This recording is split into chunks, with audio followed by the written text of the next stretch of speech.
Hi there, hope you're doing well. This is Dan from onlinebasscourses.com. In this lesson, I'm going to show you how to play that Les Claypool Primus inspired bass line. So we've got a bit of slap popping going on there, as well as a hammer on from nowhere and a strum downwards. So just going to go through that bit, little step by step. We've got an octave on G, so starting on the 3rd fret of the E string. We've got a slap, so I'm slapping right where the fretboard ends. You get a good sound there and really bounce away from the string. Now this is the tricky part. This is a hammer on from nowhere, and I'm using my little finger because that keeps my wrist nice and straight and avoids any kind of muscle fatigue or strain there. If you use your 3rd finger, it's a bit more curled. So I recommend using a little finger there. And think Bruce Lee. I'm no martial arts expert, but he's got that 1-inch punch where it's just a very small movement generating a lot of force. If I look down here, that hammer on I'm not coming from any great height to do that.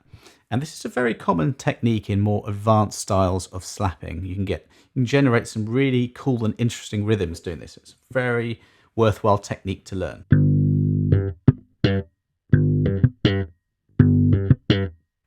So after that, it's just an octave. So you've got 2 frets across, 2 strings down as your octave. We've got G down there and G up here. After that, I'm just releasing pressure on my fretting hand, with my fretting hand. And just by doing that, you get a ghost note, okay? But I'm still keeping everything just gently laid across the strings there. So then I can just come down with a slap, and as I'm doing that, my index finger is already underneath that D string, which I'm about to pop, okay? So always have like a finger just ahead of what it needs to do.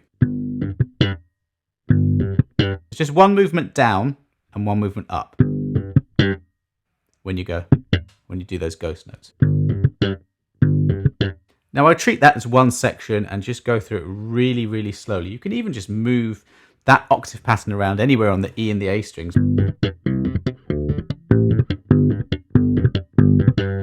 So you get that really cool, quick rhythm by not actually doing too much with either hand. Then we've got a little shift, 1 fret across, 1 string higher. That's a tritone or 3 tones.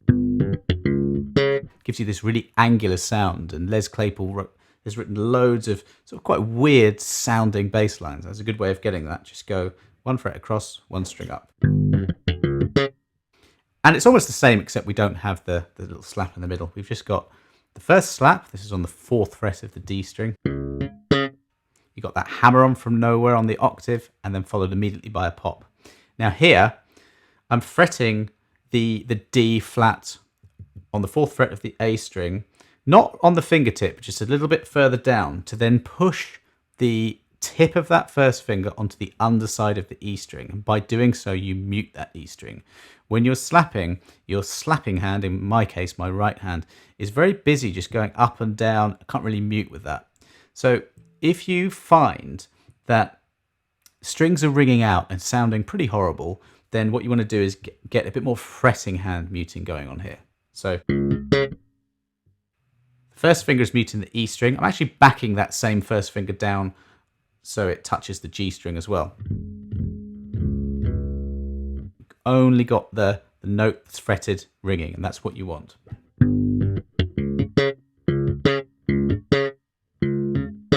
That hammer on from nowhere is really crucial to get that as loud as the other notes. You don't want any drops in volume, otherwise that'll be really, really noticeable. So really concentrate on that, bringing the power right through. You don't need much distance to do that on. Then we've got a slide from the 5th to the 6th fret on the A string. Just a legato slide there. And again, I am pushing that finger up against this E string very lightly to mute it. Backing it down as well to mute the D and the G strings. If I accidentally catch any strings with my right hand, then it doesn't matter because I've got this insurance, I've got this muting going on. Now watch this. As I come down to do the slap, I'm already going up to then do the downstroke that I need to do. And that's what I was talking about earlier with just getting prepared with either hand. Just before you need to get there, you're already there. And that's how you get speed. That's how you build up speed. And that's how you build up timing, by just having all these little microsecond movements taken care of.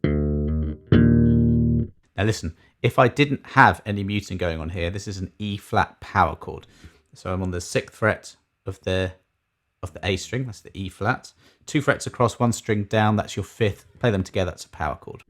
Really common rock sound. If I didn't have that muting going and I accidentally caught that E, it would be an E against an E flat. It sounds terrible. So that's really why you want to get the muting going there. I am trying to be quite accurate with this. What I'm doing is I'm almost flicking my fingers like this and catching the fingernails. And by flicking, I'm coming away from the bass and not strumming the other strings. But if I did accidentally, disastrously catch an E string, doesn't matter because I've got that muting going. Muting, especially when you're slapping and strumming, or actually in any form of playing, even if you're doing something simple with fingerstyle, muting's really important.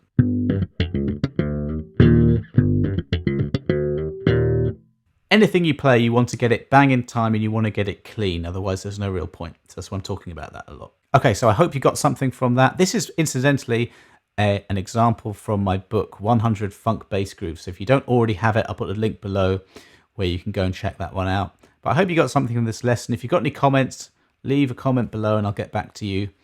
Thanks very much for watching. I'll see you next time.